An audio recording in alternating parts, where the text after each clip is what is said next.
welcome to Death Row. Like we always do about this time. I'm gonna fight your fucking ass! You don't got, you're playing touch butt with that dork in the park. There's a little snake in the grass. Hey, I'm not surprised, motherfuckers. No forget Jesus, people! I'd like to take this chance to apologize to absolutely nobody! Hey, pussy, are you still there? I'm back. Who the fuck is that guy? Break out the red panties. We're rich, baby. I would like to introduce...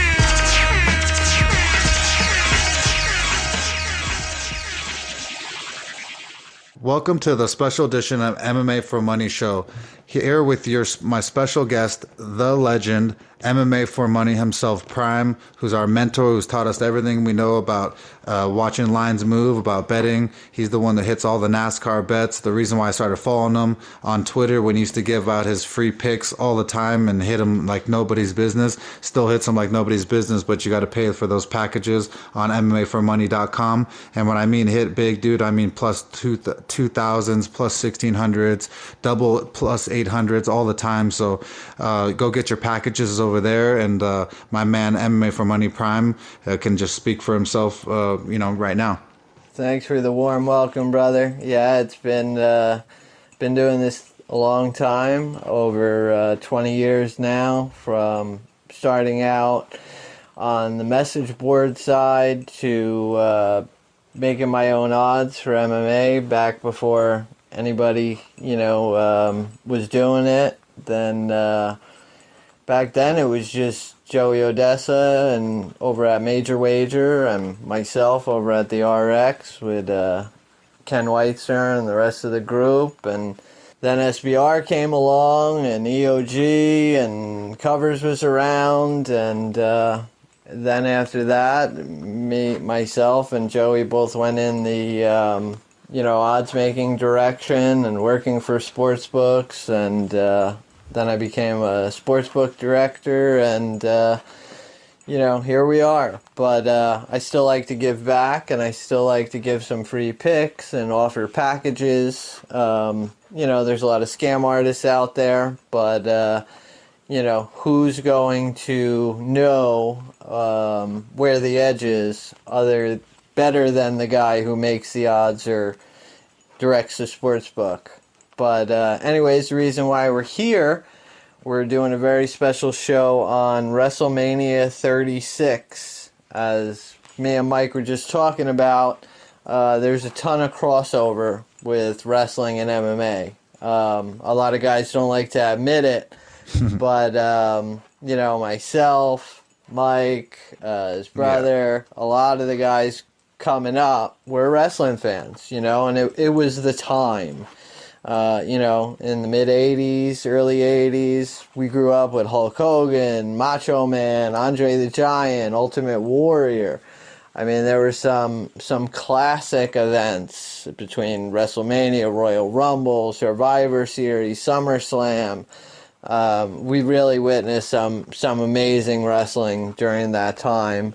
And, it really got people into UFC and MMA in general. I remember I watched UFC 1 because of wrestling. It was on the preview for the show. I don't know if it was on the pay-per-view they were advertising it, or if it showed an advertisement. And I ended up going to Blockbuster, and I ended up renting it, and then I started watching UFC Live, and then, my friends were doing it, and that's how, a lot of us got hooked. It was through the crossover from wrestling. And yeah, I mean, the world's most dangerous man, Ken Shamrock and UFC 1 with Hoist Gracie and them, that's basically who founded the sport, and he was a huge wrestler, so it huge MMA influence in our opinion. When you go from amateur wrestling, there's only, if you're the best in the world as either a collegiate wrestler or an Olympian, there's only two ways to go if you want to do what you love, and that's MMA or pro wrestling. And sometimes you get look at Brock. He got done with MMA. His body was breaking down. Maybe he could get a payday here or there, but the daily grind for MMA that he would need to do, his body, shut down at this time in his life. But the pro wrestling grind, the way he's got his deal set up, he can still make a nice paycheck with WWE. So, that's what guys strive to do. If wrestling from an amateur level or, even an Olympiad wrestler, that's the best thing in the world. You can do what you love as a career for your whole life in UFC or WWE, and that's the pinnacle of both sports, MMA and pro wrestling, Yeah, but, and like you said about Brock, having a better, contract. I mean, look, even tonight, with WrestleMania, I don't know if you want to skip ahead or not, but I don't want to say results if we are. But I mean, he didn't look as buff or as in shape as normal because he just needed to walk in there and have a short match, Yep, and that's, beautiful for him. As a younger Brock, he put in the work and the time and made his name, right? And went into UFC and was a dangerous motherfucker, bottom line. Yeah, And, he was scary. And, now he's well sought after, and there was a bidding war for him, let's be honest. I mean, Serious. UFC and Vince McMahon, they couldn't pay him enough money, and the deal that he cut was that he didn't have to be on the road like some of these guys. I mean, you talk to a lot of the MMA guys that know pro wrestling. Pro wrestling is a fucking grind. It's no joke. Major. You're on the road, you're doing shows every night, you're taking bumps and hits and jumping off the ropes and through tables and, That's why they're all on steroids and painkillers. Exactly. That is why they're all on painkillers and roids, because it's the only way to get through it and do that grind, 365. And, that's why there's a big respect there between the MMA guys and the wrestling guys, because there's that, mutual admiration for putting your body on the line and doing what you love to make a living. Yeah, it's pretty impressive the rate that they actually put out work and get thrown around. And I know people, it's not MMA real contact, but man, sometimes they accidentally make real contact, or just the slams on the ground. I mean, when we were little kids, getting slammed on the ground, you recover pretty quick, but we're not little kids anymore. And as you age, bro, I mean, I saw a couple hits today. I think it was one of the bigger. I can't remember if it was the guy who fought Goldberg or if it was Otis. But either way, it was one of the big guys, and he jumped and slammed down on someone's rib cage, and I mean, I don't care what you're doing, that 300-pound plus dude on your rib cage does not feel good. Exactly, and even the more crazy shit like we saw last night with Kevin Owens off the WrestleMania sign, 30 feet in the air. Oh yeah, that was nuts. I mean, that's. You can't fake that. And I think he actually missed the guy and actually hit more table, which was even more punishing. Yes, he did. It wasn't perfect. The landing was not perfect. I mean, obviously they cut it as he hurt the guy. But I mean, I was like, oh fuck, yeah, that fucking hurt. Well, that's one of the things, that we can discuss. And one of the things that I noticed was due to the fact that this was the only WrestleMania in history that was taped, they were able to clean a lot of that type of stuff up. If the wrestler missed or if there was a little botch job, they were able to cut the camera. I think the editor even got a little carried away at times where they were cutting too much they thought they were making some type of artistic masterpiece, and they were jumping from camera view to camera view to camera view to try and create some type of effect. I think it was good in the certain aspects that they were able to make up for the mistakes, but I think they got carried away in post-production. Yeah, I mean, I think, I guess to argue for him, it was without the fans, the 50 plus thousand screaming fans, some are crazy ignorant, which make it even better.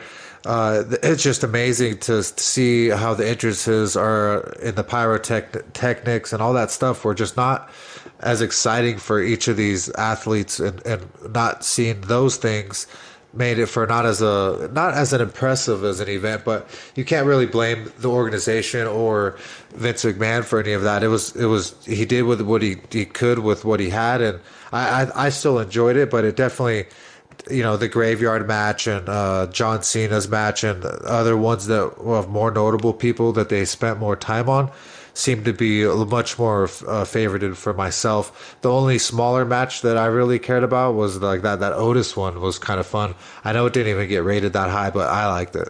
Yeah, we talked about this before we started recording, and I made the point that I knew that the crowd not being there was going to have a major effect, but I didn't think it was going to have as much of an effect as it did, and you agreed with me on that point. It just was almost mind-blowing.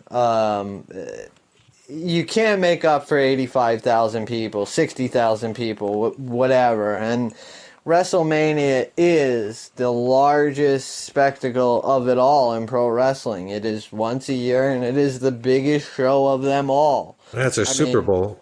It's the Super Bowl of pro wrestling. People grow up as little kids and dream to be at WrestleMania winning a championship. I mean, that is a 6-7-year-old's dream. And, you kind of have to feel bad for some of the guys, like, look at Drew McIntyre. I mean, he wanted to be a pro wrestler. He reached the pinnacle of WWE. He finally got his big push. Finally.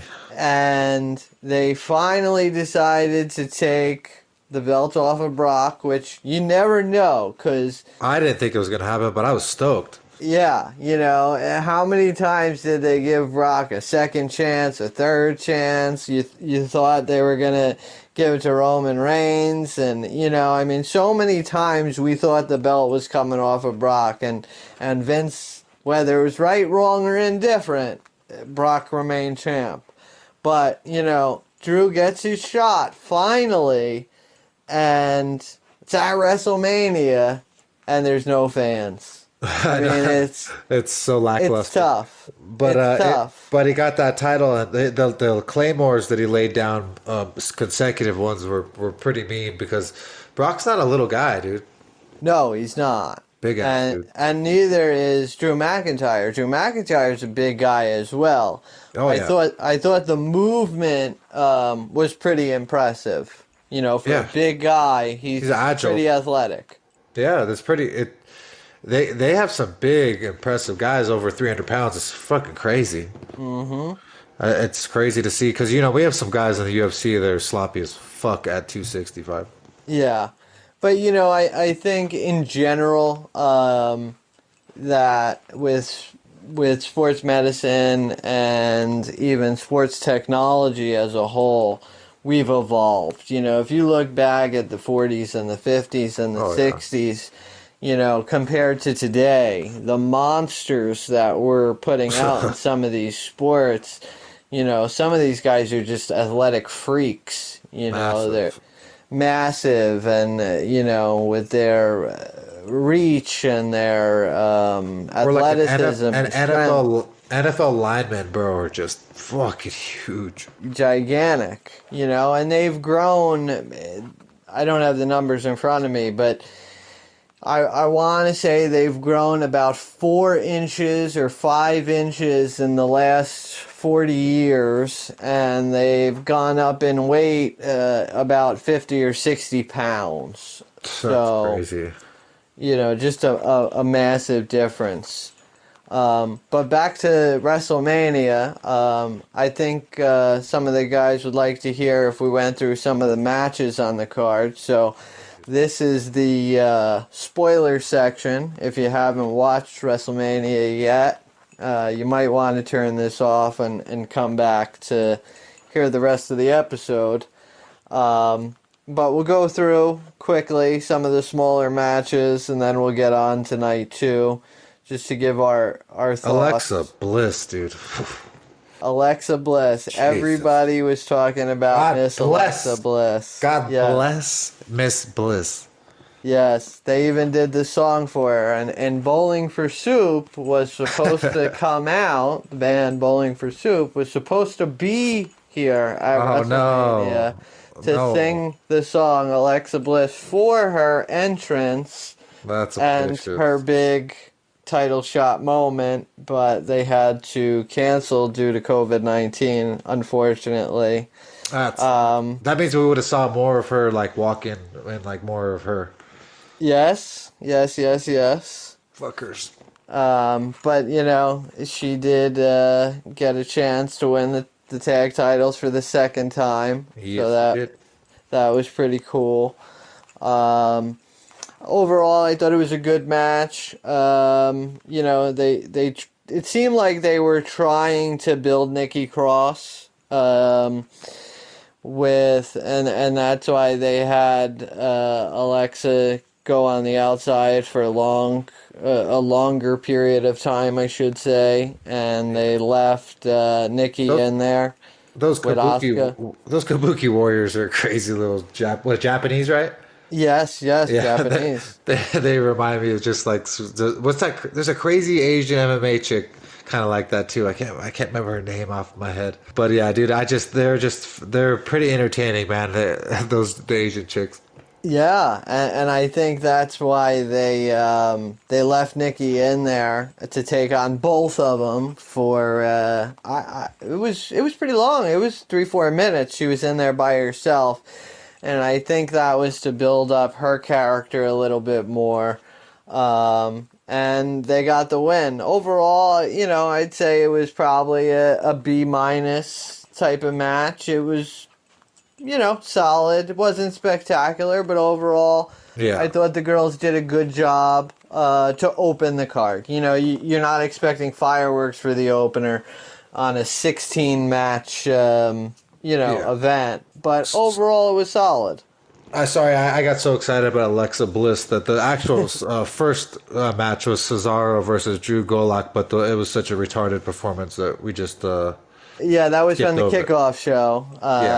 That was kind of blah. But once you saw that, you kind of knew what was going to go on in the Sami Zayn Daniel Bryan match, and you could tell that they were going to give the push to the Sami Zayn, Cesaro, and Shinsuke Nakamura side because the Bliss match. So we'll go back to that. It definitely wasn't the best, most great performance with a bunch of cool things, but obviously just seeing Alexa you're just excited to see her.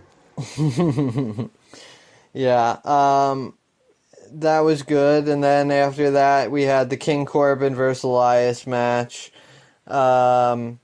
Corbin came out and he was demanding that he should be declared the winner by forfeit, and they tried to play on with a little decent or different type of entrance.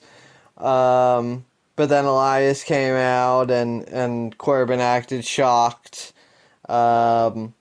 It was a decent match. I kind of say it was a C-. It felt a little bit long for the mix of styles. I didn't think both wrestlers complemented each other's styles very well. I thought they kind of clashed. Watching Elias hit Corbin with the guitar in the beginning, that was the best part. Yeah, that was pretty much the best part, and then it went downhill from there. Yeah, I don't know why, dude, but I fucking love when they hit people with those things. Honky Tonk Man style. It's fun to watch, dude. I don't know why. The next match after that was the Raw Women's Championship with Becky Lynch versus Shayna Baszler. That was a weird match. You know, I liked the ending, don't get me wrong. I thought the ending was slick. But just the way that they built up Shayna Baszler from Elimination Chamber. I mean, she beat 5 women, or 6 women, whatever it was, in the Elimination Chamber match. Then she, you know, goes on here, and everybody's thinking that she's going to beat Becky Lynch just due to the brutal beatdowns leading up to the event on SmackDown and Raw. She was dominating her even in this match. Yeah, and out of nowhere, Becky does the reversal and gets the slick pin. But dude, I don't know about what it is, but Lynch she's a sexy redhead chick, dude. Oh my god, dude. I have a thing for redheaded girls. Like, just, there's always one or two really bad ones in your life, and she could be one. Well, we'll have to give a shout out to our team member, Mr. Super Tipstar. I should say. Yep, Mr. Tippy. His Dublin, Ireland girlfriend over there, Miss Becky Lynch. Lucky bastard. Yeah. In quarantine with her right now. But yeah, she's from Ireland, and she's a hell of a wrestler, and she looks pretty damn good as well. And Baszler was throwing some mean punches in the beginning of that match too at her. Yeah, she was. I think Baszler's going to be a decent talent in WWE. She's ugly, dude. She's got a weird looking face. So ugly, dude. She reminds me of something off the 100 show on Netflix. Yeah. Where you're trying to survive. Well, she's not a looker by any means. But you need her in your tribe to kill people is what you need. Hey, Rhonda keeps her around for a reason, you know? Shit. They're a good team. And she's done good at, she did pretty well at Next. And that's, you know, as we all know, the WWE development ground. Dude, the next match, dude, I like Daniel Bryan's wife. He's alright. I don't get it, dude. I don't get his get up. I don't like it. I don't want to like it. It reminds me of a guy walking around in diapers. I don't know, dude. I don't know. I love the Bella Twins. I've been a big fan. I'll watch every single one of their shows on E. I don't really, it doesn't bother me when Bryan is himself in person as a real person. But his gimmick is stupid, dude. Just lame. I never got into the Daniel Bryan. Yes. I never got into the whole gimmick. I felt for the guy. Don't get me wrong. You said, as a person, he's a great guy. He went through a lot. His dream from being a little kid was to become a professional wrestler. He had a rough road coming up in the sport. When he was signed by WWE, he was arguably the best independent wrestler in the world. So he paid his dues. Everything about the guy you can respect and feel for him. And then he had the bad injury where he was told by doctors that he would never wrestle again, and he was able to come back. He's still banging a Bella, dude, so it's like everything's good. Yeah, I mean, everything's good. Everything's good except for the guy's gimmick. For his gimmick. That's it. His gimmick is bad. But I guess his girls' goods are so good that makes his gimmick okay. Yeah, I don't know, but I would like to see them do something different with him. I don't know what, but I would like to see something different. Maybe a mask. They need to bring the Bella, his wife, just to put him on his arm, his arm, so at least we have something to look at. Yeah, something. That's my. But yeah, that match was pretty weak. it was basically Sami Zayn and nonsense with the with Nakamura and Cesaro outside, and then they caused the big distraction, and that was pretty much the match. Nothing about it was spectacular. Solid technical wrestling, don't get me wrong. I'm not going to say that the wrestling itself was bad, because, Daniel Bryan is a terrific wrestler. But nothing about it made me excited. I really didn't care about it. If I had to pick one or the other, I would say I probably would have rather Daniel Bryan win the Intercontinental title, but it didn't happen that way, and they had the outside distraction with Cesaro and Nakamura. It was just kind of weak. I wasn't really too thrilled about it. Oh, we totally forgot. What were our 4 bets for this first night of WrestleMania? The 4 bets for the first night of WrestleMania, we went 4-0, which 4-0, was a great night. We had Alexa Bliss and Nikki Cross minus 160. Yep. We had Becky Lynch plus 160. We called the title retention there. We had Elias beating King Corbin minus 245. We laid the pretty big number. It opened much better, but I was pretty confident that he was going to win. And we had the next match with The Miz, and who missed because of an illness, with Morrison. And what they ended up doing with that match was they took, it was for the tag team titles, and they separated the teams as far as one representative for each tag team. So instead of The Miz and Morrison, John Morrison represented that team. Instead of the New Day, Kofi Kingston represented that team. Instead of Jimmy Uso and his brother, it was just Jimmy Uso. So I was wondering what was going on, because it said tag team, and they were going for the belts up top, right? Yes. It was all due to The Miz's illness. I don't know if he has COVID-19 or if he has some kind of pneumonia. They really didn't go into details. But The Miz's wife probably told him to stay home. Yeah, who knows? But either way, he pulled, and they did the one representative for each team. I thought the ladder match was pretty good. It was pretty entertaining. If I had to give it from an A to an F, I'd probably say it was a B plus or an A minus. I thought the action was pretty good. But Morrison won that. Basically, lost. He didn't really win it, but he won it. Yeah, I thought the ending was tremendous. The way that, that's never happened before in history of ladder matches, where the guy will climb to the top of the ladder, grab the belts, and then all 3 guys would be fighting for the belts at one time, and then he falls off the ladder, but the belts fall down on top of him. Cool. I'd never seen that before. It was definitely cool. It was a interesting way to end the match. It took me a moment to realize. I was like, oh shit, the dude on the bottom has won.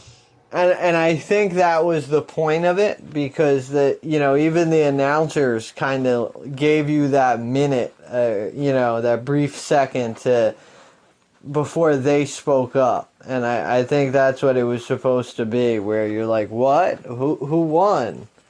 And I thought they did a pretty good job of selling that, and overall it was a good match. The 24/7 championship match came after that with the Mojo Rawley thing. I don't know. I think the 24/7 championship is corny. It reminds me of back in high school. I went to a pretty big high school. We had over... I didn't even know what it was until last night. Yeah, we had over 2,400 kids, as a city high school, and, that was the second time in my life that wrestling was big. So, it was, when I was younger, it was Hulk Hogan, and then, as I got older and I was in high school, it was Stone Cold and Shawn Michaels and The Rock and all that, and NWO. And it was crazy. I don't know if you do. I watched live. It was Bret Hart who fell from the ceiling and died, right? Hit the pole. Owen Hart, yeah. Owen Hart, yeah, that's right. Owen, that shit was crazy, bro. They just stopped the pay-per-view. Yeah, that's and that's why people thought that there was no chance of WrestleMania getting canceled, because with Vince McMahon, the show must go on, and if somebody can die in the ring and they can, continue with the show, well, ain't no virus gonna hold us back now, and nope. That's where we were. But as I was saying, in high school, they I don't even know who bought it, but one of the kids bought a replica title, and they would walk down the hallway with the title, right? Oh, God. And, it became like a contest. So, one of the jocks would smack into the kid, smack him in the head, knock him to the ground. Somebody would count real quick, and he'd run off with the belts, right? And then the next day, kid would be walking through school, and somebody else would see him, and he'd want the belt. So he'd sneak up from behind, and he'd take the belt, and he'd run, and then he'd be the champ that day. That's kind of funny, actually. And that's what this 24/7 bullshit reminds me of. It reminds me of being a dumbass in high school, walking around with some meaningless replica title. I mean, well, the high school is actually more fun. This is stupider in real life now. This makes no sense. I mean, I've seen some. Don't get me wrong. I've seen some angles which I thought were pretty funny. The one before this with R-Truth, the referee was driving the car, and they pulled up, and R-Truth got out of the trunk and pinned Roderick Moss, and R-Truth called him Randy Moss, and he got in the car and drove away after he won the title. I thought that was pretty funny, but overall it's a stupid gimmick, and it's a title that nobody cares about. Now Gronk is the champ. Mojo Rawley was the champ last night. Now Gronk's the champ tonight. It's just corny, and I don't know. I'm not a fan of that 24/7 championship. After that was the match we talked about earlier, which was the Kevin Owens and Seth Rollins match, with Kevin Owens going off the WrestleMania sign. That was probably one of the highlights of the first night of WrestleMania 36. That was by far the most entertaining thing that I saw. It reminded me of Mick Foley going crazy off something. Yeah, it was tremendous. It was like a old school EC Dubs moment. I thought it was New Jack coming off the balcony all over again. Yeah, his back is fucked, I'll tell you that. Yeah, but it was tremendous. It was well worth it. And, yeah, it was. That was a great match, and probably the best of the first night. Goldberg versus Strowman was next. It was pretty rough. When you got a 53-year-old guy in there against Strowman. Strowman's a great wrestler, don't get me wrong. He's a big guy. He's not very mobile, though, which we all know. Poor Goldberg, man. He's so old. He needs to go sleep. Yeah, Strowman was deserving of the title as well. Like you said, Goldberg needs to pack it in. Strowman was deserving of the title. He's been around for a while. It was good to see him get the push. I think if Reigns actually, because that was supposed to be the original matchup, it was supposed to be Roman Reigns versus Goldberg, and Roman Reigns, as some of you may or may not know, had leukemia and he was in remission, and due to the chemotherapy it beats up your immune system, so due to COVID-19 he was worried about possibly getting sick due to being immune compromised. So he pulled out of WrestleMania 36, and they replaced him with Braun Strowman. So the match had no build up because it was a last minute thing. So they had no way to really sell the storyline. It was garbage, but the next one was the least fun. Yeah, the match in general was just garbage. The next match, though, you're right, was the Undertaker and AJ Styles Boneyard match. I love the cinematic shit, dude. I just love watching them when they really put time into Undertaker shit. It's so fun. I thought it was tremendous. I thought they did a great job. You know, Taker's older as well, and they did a great job of selling him as a badass. The way that, you know, he popped up behind AJ Styles on the tractor. I thought that was badass. Well, yeah, because AJ thought he had him finished, but it wasn't even him. Yeah, he thought he was going to bury him with the dirt, and all of a sudden, here's the Taker right behind him. I thought that was badass. The way that they fired off the pyrotechnics on the roof of the barn, I thought that was badass. He cruised up on his Harley. The way that the way that he left too, it was like he was riding off into the sunset. It kind of gave me that vibe, you know. Yeah.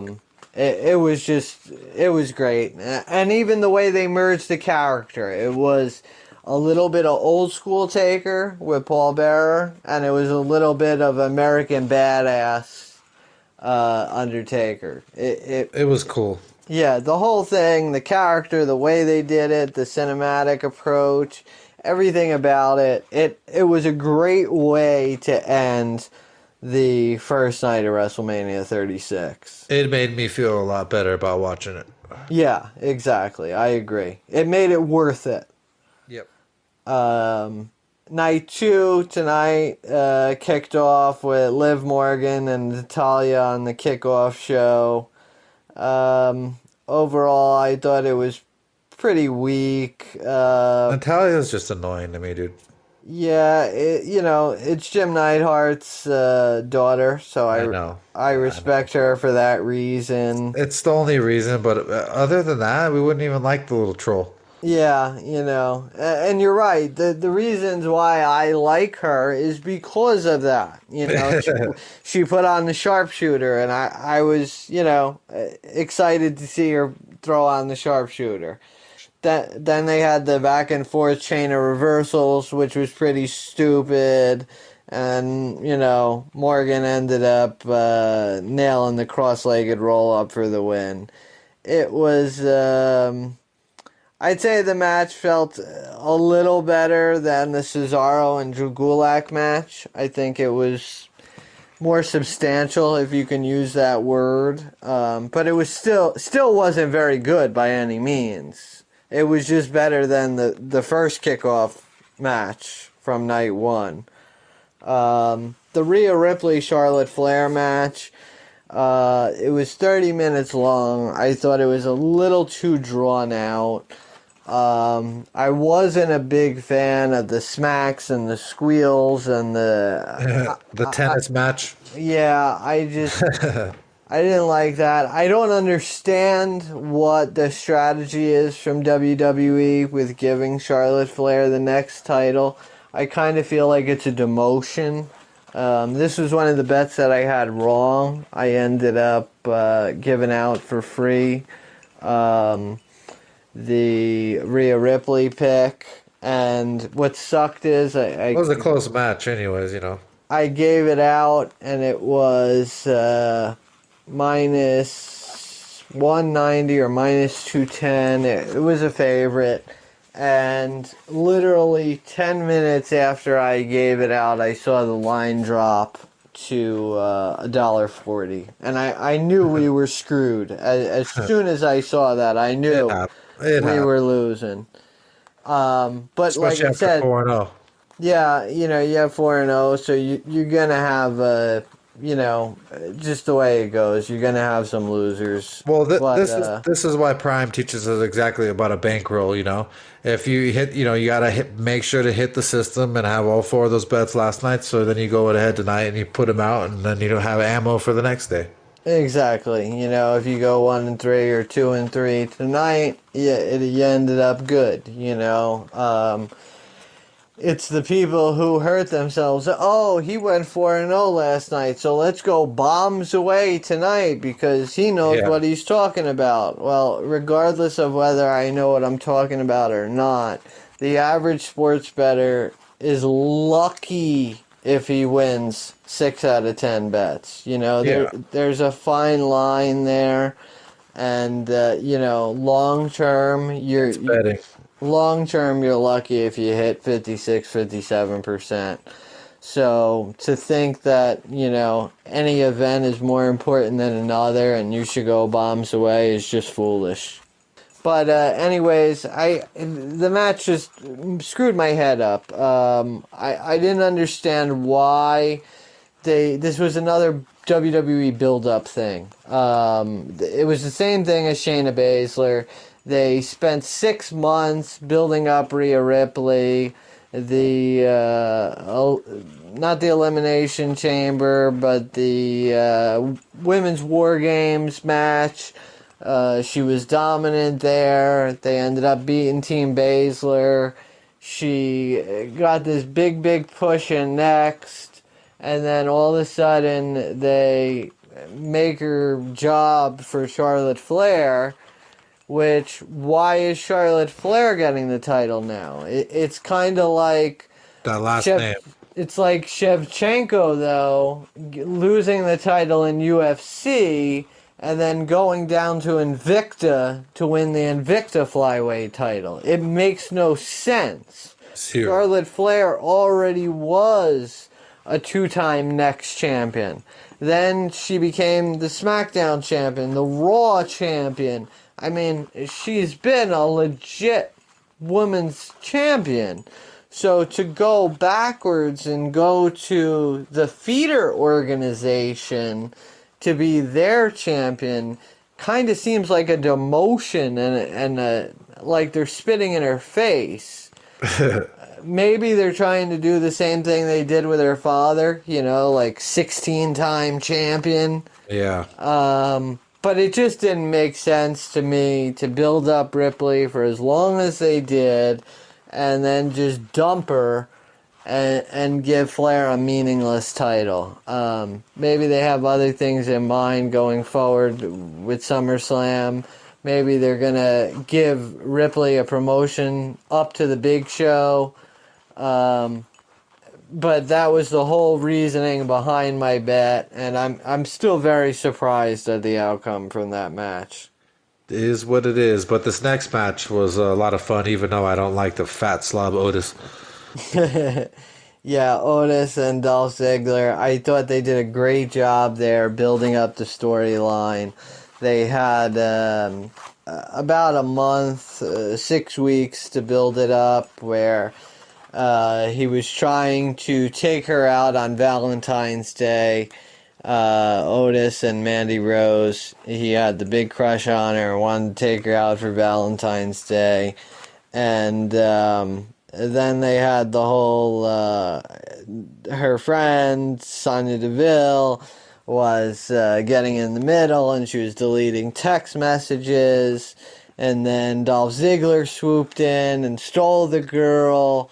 So it was like the pretty boy steals the girl, and the fat, simple slob guy loses her. And then tonight was like the culmination of it all. She found out on SmackDown that her friend was deleting her text messages. The truth came out. And then tonight, she comes down and helps Otis and kisses his ass, which is yes, ridiculous. And kisses him. I knew when the bitch looked at him all weird. I fucking knew she was gonna kiss him, dude. I was fat slob. But it was a great match, though. For as big as he is, he moves pretty good, but it's incredible what a fat slob he is. He is a fat slob, but I think that's part of the gimmick, with the short shirt and It's his thing. but they made you feel bad for him. You wanted him to get the girl. That's what it was all about. No, that's why I even though I dislike him as a fan, it was a good match. It had more meaning than the other ones. So Yeah. at least that was cool because not all. Yeah, he's a cool fat guy. He's not like Bastion Booger. Bastion Booger, I mean, that dude used to gross me the fuck out. But Otis is kind of a cool fat guy. And like you said, he's strong and he's kind of mobile. And, the storyline was good, so it worked. He's our Roy Nelson. Yeah, he is. He is. The match that we missed was Aleister Black and Bobby Lashley. I believe that was before the Otis Dolph Ziggler match. If not, it was right after. Yeah, sorry. But either way, that match was pretty good. I thought it was going to be a squash match, the way that the odds were. Lashley was throwing him around too, and then he lost. Yeah, and Aleister Black opened up as I want to say a 9-1 favorite, and then was as high as 13.5 to 1. I mean, massive favorite. And the way that the match opened up, you would have thought that Lashley was the favorite. He was throwing around Aleister Black, and it was a decent match. It was pretty exciting for two big guys. They moved pretty well. One of the better ones.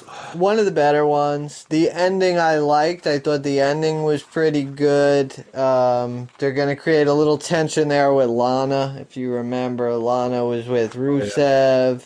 I do. And then they did the blonde chick, right? Yeah, she was with Rusev. She could be hot. She's pretty hot. She could be. Yeah, she's not bad. She's bitchy, though. She's one of those bitchy girls that's pussy's all dry. Yeah, that was the thing with her.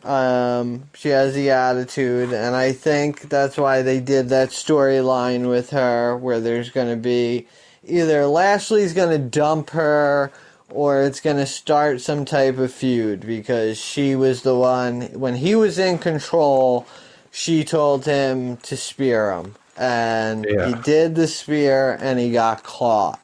And that was the end of the match. And she was all disgusted looking at him, and he was looking at her like, this is your fault. It was a good ending, I thought. It was creative. The Edge Randy Orton match was weird. It was a match that the build-up was good. The storyline was good. I was really looking forward to this match, and I know most people were really, really looking forward to the match. It could be the problem with the venue. I think it was a no crowd, too, because a lot of the girls used to love Edge. Yeah. And there was just a no screaming for him, and I don't know, it was just kind of, it just is what it was. We got to get used to either no crowd or just pray to God we get a crowd soon, because it's different. Yeah, it was tough. It was hard to get into the match. It felt like it dragged out. It felt like, I don't know, it didn't have that, hardcore backstage war type match. It was just, it was kind of weak for the build up, and it was blah. It was blah. It didn't have the violence that it needed until the end. And then we have the next friggin' thing coming up, which is more Gronkowski again, right? Yeah, it was the Gronk winning the 24/7 championship, and then after that, it was the Street Profits versus Angel Garza and Austin Theory match, which was a weird match. The Street Profits, I'm not fans of. That Belair that came out to help them at the very, very end, that's actually the skinny guy's girlfriend in real life. Oh, wow, I didn't know that. Yeah, It's I partly missed this one because I had to light the barbecue and get it going. I think this is the one I missed. yeah, Montez Ford is the skinny guy, but anyways, Belair is his real girlfriend, Bianca Belair. So that's why they kind of did the her coming in. It was more for diehard fans. So I guess that was kind of cool the way they did that. But overall, I don't know. The Street Profits just got the belt. I kind of thought it was going to change hands tonight for the fact that I thought the pricing was very good. The odds opened up at close to 6-1 with the Street Profits because they just won their titles recently. So the original thought was that they weren't going to drop them that quickly. And this was supposed to be... His eggs are back and we hit him somewhere you'll never find. This was supposed to be Andrade and Angel Garza, and Andrade got ended up having to pull out. So it wasn't his regular tag team partner with Austin Theory, but Austin Theory is a 22-year-old up-and-comer. So it kind of made sense with Vega. She could have had a stable of 3 title contenders as, you know, the manager. So it would have made sense from a selling point, and you could have set up a good feud. I was looking for the booking angle, much the same like I do with MMA. You know, market analysis is very important. Seeing where the money's coming in, line watching. But I also like to see why matchmakers or bookers are making the match and where they're going to go with it. I think that tells a lot of the story. But it didn't end up playing out the way that I thought it was, and Street Profits retained their titles. The match after that was the Fatal 5-Way. Bayley, Sasha Banks, Lacey Evans, and Naomi. I like Naomi, man. I don't know why. Yeah, I like Naomi too. I like Sasha Banks. Bayley's alright. A lot of people thought that the match was good. I thought it was pretty weak. I wasn't a big fan of it. Who were the two that were helping each other out at the Bailey and who else? Bayley and Sasha Banks. They're friends in real They were like tag kind of teaming together in the beginning, right? Yes.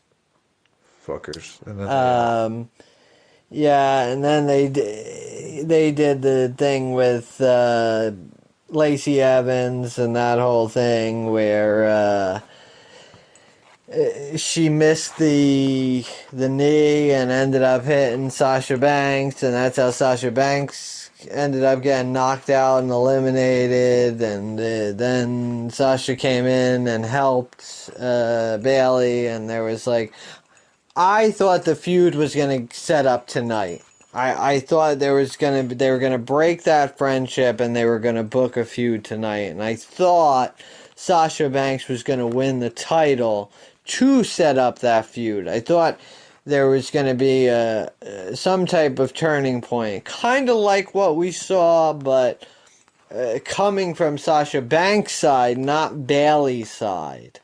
We saw the kind of beginning of that where they are at odds because, you know, Bayley cost Sasha Banks the match, not the other way around. And there was that awkward look at the end of the match. But I don't know. I had high hopes for that match and thought it could be a lot better. yeah, I thought so too. I just like Naomi a lot. She's super sweet. Yeah. I really cheer for her, even though she's, you know, ain't gonna win it often. A lot of the girls are, you know, I was watching the Vice Chris Benoit special, and you know, they were talking about Woman, how Woman was one of the pioneers with Kevin Sullivan, and then later on being with Chris Benoit, and how, you know, she wasn't a wrestler, but she wasn't your average valet either. She was, you know, knew how to insert herself into the match at the right time. And they said today that would never happen. Today, if you're a woman and you matter, quote unquote, you're a woman's wrestler. And from not only from this card, but the last few cards, Women's War Games, Elimination Chamber, we really see that there is a lot of strong women's talent now in the WWE. A lot of these girls can really hang with, not saying can hang with the men, but can hang on the same card with the men. They put Just on performance. Yeah, they great put on performances. tremendous performance. They have heart. You know, I enjoy, not because of their looks. I mean, you could Doesn't look hurt. beautiful, but if you put on a boring ass match, I don't want to watch it. Seriously, that's why I don't see Ronda Rousey in there every day.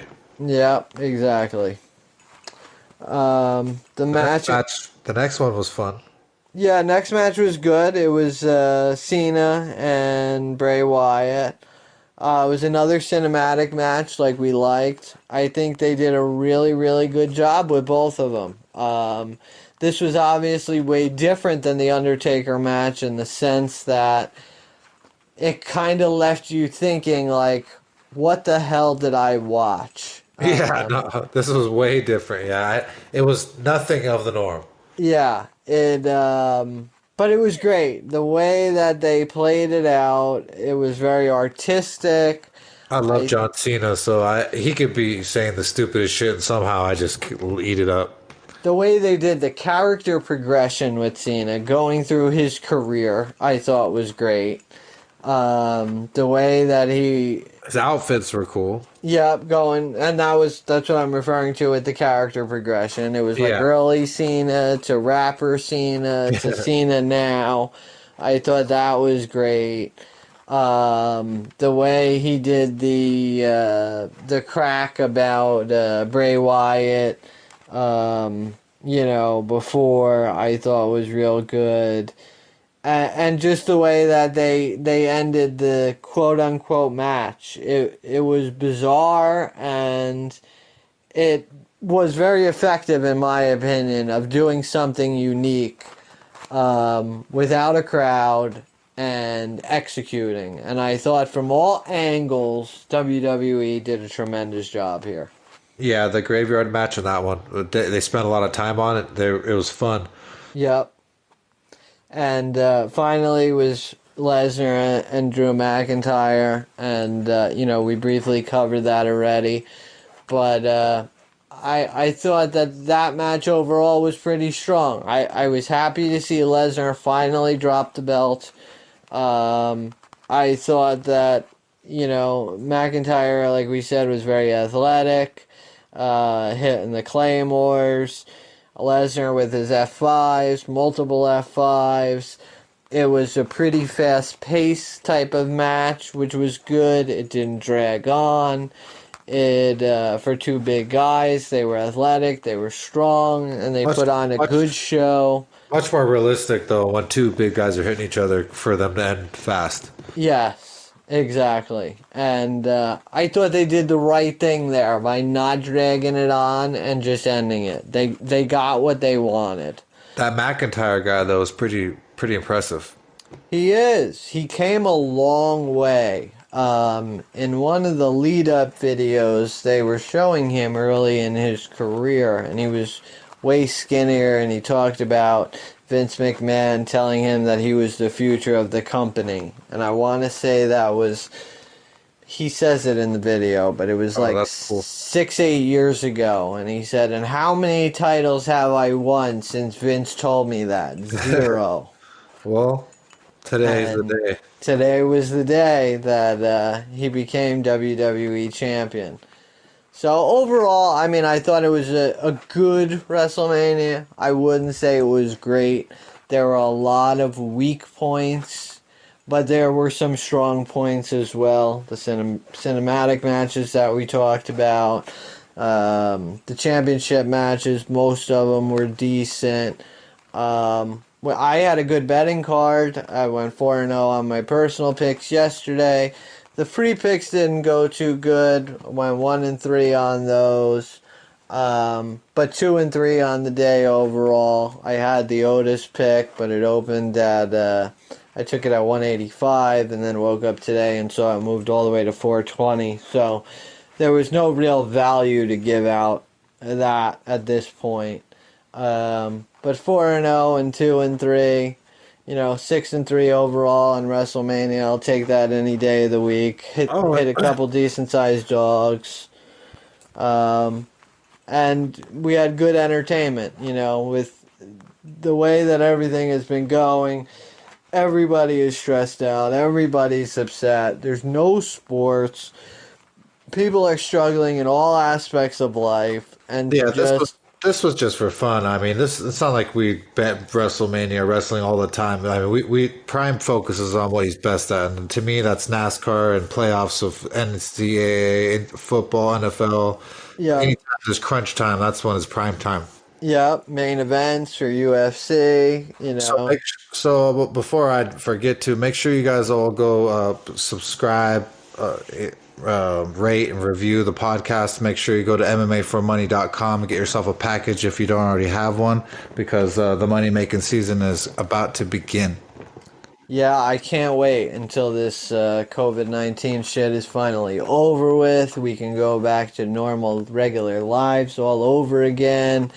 We get to see sports. We can make some money together. It's going to be a good thing. I'm actually going to do... I wanted to wait a little bit, but I'm actually going to do some discounts for everybody. It is the 5th. Probably the middle to the end of the month, I'm going to do discount packages for people where if you buy now, since there's nothing going on, you'll save quite a bit of money as opposed to if you wait for sports to come back. I'm thinking somewhere in the range of like 40%, 30-40% you'll save on the package. Which is huge. Which is huge. And to give you guys an example, this year with NASCAR, if you came in and bought a ultimate package, the most expensive package, if you bought that at the start of NASCAR season, you would have already paid that off in the first month. Easily. And everything from there on would have been profit. People talk about, why do you have to sell picks if you make money? I do it for one reason and one reason only. I don't need the money, but I do it to help my parents out. I don't have to go into the whole story, but my father's sick, and the money goes to them. It's direct deposited into their bank account. It's for Papa Prime with legit stage 4 emphysema, right? Yes, stage 4 emphysema. Working in the mines, not from smoking cigarettes. He's a great man. It's a for real thing, And also, Prime puts a lot of time into the stuff too. It ain't like he doesn't sit there and spend a lot of time reading lines and watching tape and doing all the things he needs to do to make these picks happen. Like I said, you watch him hit these NASCAR ones, and it'll make you a believer real fast. And hey, let's be real, in any other industry, right? If we're talking finance, your financial advisor, he makes you money and you have no problem paying him. Your realtor, he saves you money on your house. You have no problem giving him a cut. In any other industry, people make you money and they get paid. In the sports betting industry, we're looked as paupers or shamed because we sell picks. It's kind of fucked up. I mean, don't get me wrong. I realize there's a lot of scammers. And yes, they give people a bad name. But, when you look at somebody like myself, 20 years in the industry, worked as one of the first MMA odds makers out there, current sportsbook director. I mean, my life is this industry. You can go on my Twitter favorites and scroll down and see thank yous for paying for people's mortgages, car payments. You'll see UFC ex-champions and current champions thanking me, athletes, Poker down players. The list. So obviously I'm not a scam. So then what's the problem? Are you just too stubborn to pay the money? Well, if you're too stubborn to pay a little money to win a lot of money, then you don't deserve to win. That's just the bottom line. Enjoy being broke. I think a lot of people just don't understand that. Also, it's a system, you know, and you've got to follow the system and have the bankroll to invest in that system and play the system. So you can't bet 3 times, and of course you could have 3 losses. Then you could go on a streak of 10 in a row wins. So if you don't follow the system and you just quit the system, it could fail you. That could be your fault for being a quitter. So you got to understand betting, keep a bankroll, do smart bets, and just trust the people that have put the time into it. But it's been a pleasure here having you, Prime, and being able to talk about this Wrestlemania. And tomorrow we will be hopefully recording with one of the greatest of all time, UFC 1 and UFC 5 as well, and many other UFCs after that or events. So I just can't thank you enough for coming on live and being a part of the podcast. And can't thank you enough for being my friend. I love you, man. Thank you, brother. I love you too. And the only thing I have left to say is, why did it take 30 weeks for me to get invited to my own damn podcast? That's some real bullshit. Oh, shit. That's all Bob's fault. He's not here, so I blame him immediately. Always blame the quietest person in the room. There you go. Quietest person in the group, actually. He ain't in the room. So, but I know, dude, 30 freaking weeks. But actually, it's kind of funny because it's a perfect number to have you in at. And then the number 31 is going to be another great. So hopefully this all works out tomorrow and you guys hear more of us. But just subscribe, rate, review the podcast, and let's roll.